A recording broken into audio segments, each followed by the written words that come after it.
Үш әпке. Татар халық ертегісі. Ертеде бір кедей әйелдің 3 қызы болыпты. Солардың қарнын тойдырып, киіндіріп, қатарынан кем қылмай өсіру үшін әйел күндіз-түні тыным таппай еңбектеніпті. Қарлығаштың балапаныңдай қауырсындары қатып, қыздар бой жетеді. Ай жүзді аруларға елдің көзі түспей қойсын ба? Қыздар бірінен соң бірі тұрмыс құрып, әр жаққа тарап кетеді. Әйел де қартайып, босағасында жалғыз қалады. Осылай күн артынан күндер өтеді. Бірде әйел науқастанып, төсек тартып жатып қалады. Ол жақын жерде, орманда тұратын Тиінге: «Досым, Тиін, сен қыздарыма хабар жеткіз, олар маған келсін», дейді әйел. Тиін әйелдің өтінішін орындауға жүгіріп кетеді.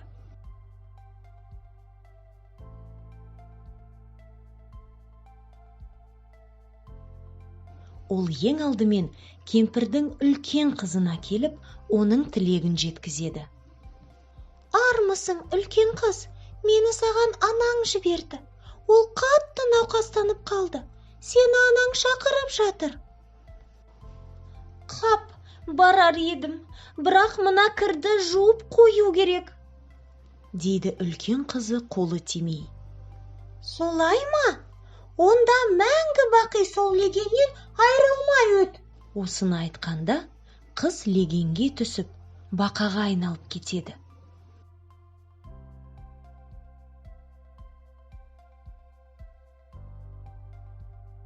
Тиін енді ортаншы қызға жетіп, анасының хабарын айтады.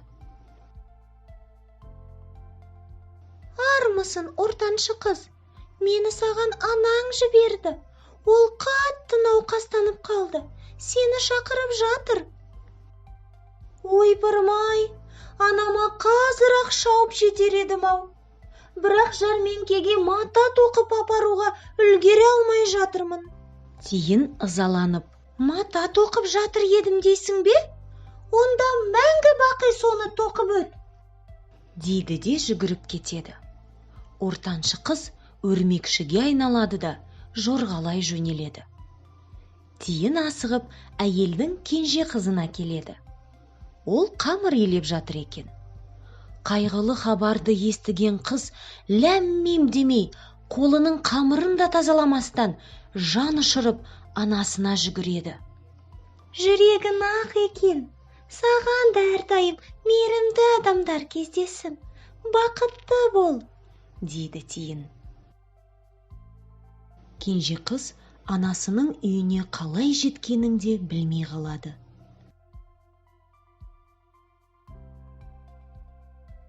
«Анашым, сізге не болды? Әпкелерім қайда? Олар неге келмеген? Тиінжан, сен оларға хабар бердің бе?» «Иә, кенже қыз, бірақ олар енді келгілері келмейтінін айтты». «Анашым, ештеңе уайымдамаңыз, мен сізді емдеп жазамын. Әпкелерім де келіп қалар, қолдары тимей жатқан болар, бәрі жақсы болады», деп кенже қыз анасына дәрі-дәрмек береді.